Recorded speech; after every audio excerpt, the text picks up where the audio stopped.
Hello everyone, my name is Trang and I'm a Vietnamese wildlife conservationist. I'm so excited to be given this opportunity to discuss with you about our Empowering Women in Wildlife Conservation project in Vietnam, funded by USAID's Right Challenge. As a woman working as a field researcher in conservation, I myself have experienced various forms of gender-based violence and sexual harassment in the field. However, I had always brushed it aside. I simply thought that my job is to conducting biodiversity survey, not to resolve gender issues. This mindset had changed, however, after I was contacted by a young female conservationist who told me that she might quit conservation for good because she was sexually harassed during her first time ever field trip in the forest. Then I realized that there is no future for conservation if passionate conservationists like us continue being harassed and having to work in an unsafe working environment. And so with my organizations, we conducted the first ever survey into sexual harassment in workplace in Vietnam. 114 conservationists who were either Vietnamese and foreigners working in Vietnam participated in the survey.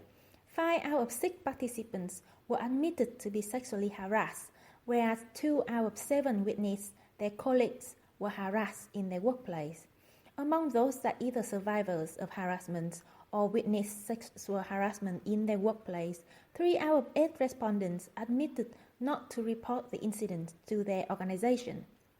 The various reasons from afraid of damaging their organization's reputations to afraid of victim blamings, and 31% of those that reported to the HR in the organization were told that sexual harassment is normal, just deal with it. Needless to say that we faced many challenges at the beginning of the project.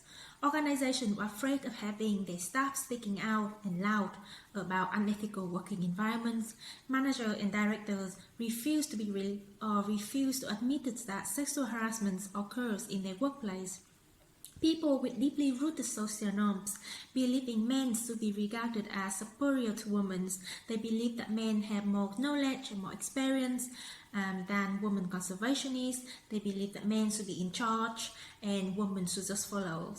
And their form of sexual harassment, such as verbal, is considered as a way of releasing stress, and that workplace would be boring without it, making it really difficult for us when we come to them and try to engaging them with our project.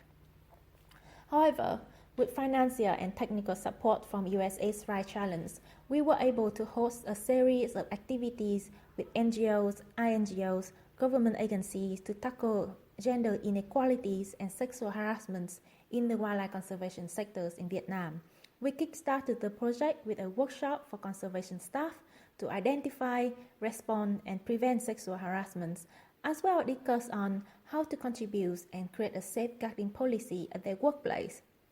Because it is important to note that although there are approximately 28 organizations working in Vietnam in conservation, there are only 9 of them have a safeguarding policies, and actually only 4 that have an exclusive section in the safeguarding policies about sexual harassment and gender-based violence. Resulting from this workshop were then presented to a conference hosted with the manager and directors of 20 different organizations and agencies in Vietnam, highlighting the needs for creating a safer and more equitable workplace to ensure the delivery of effective conservation goals. So you can see that we was working with the conservation staff first, and then we're bringing this result to talk to the directors and manager to tell them that look at this, we have concrete evidence, we have data to back us up. We talk to your staff and they do want to have a safeguarding policy in place, they do want to have a code of conduct in place, and they do want to have a safe working environment. Unfortunately, though, due to the COVID-19 situation around, most of our activity has to be conducted online. And so we have to change our approach to the target audience.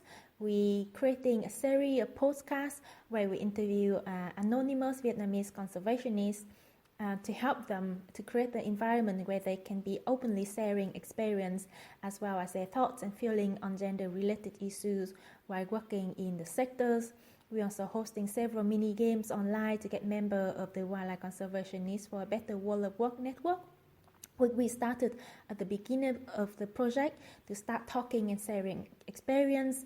We also collecting stories, untold stories by men and women who are working in Vietnam related to the gender issues, and we're having the opposite sex to read the story and to get them to understand the problem from a different perspective and sharing their thought and whether they think that what they can do to support and to help their colleagues.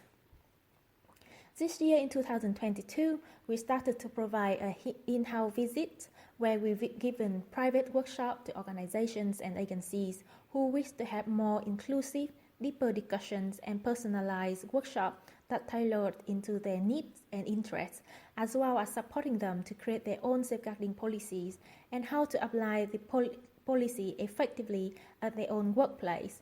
So you can see on the videos, our workshop have been created in the most interactive way possible. We given the participants space to discuss, to express their thoughts, their feelings, and especially their views. Throughout our 18 months project, we were able to create a safeguarding guidelines with a step-by-step instructions for organizations and agencies to adopt.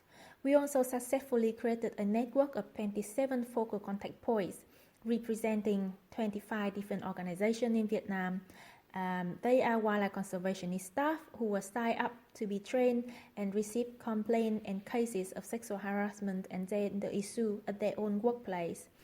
A total of over 200 conservationists, rangers, government officers from 40 different NGOs, local NGOs, INGOs, and government agencies received trainings and committed to join hands with us to create a better, safer, and more equitable workplace in Vietnam.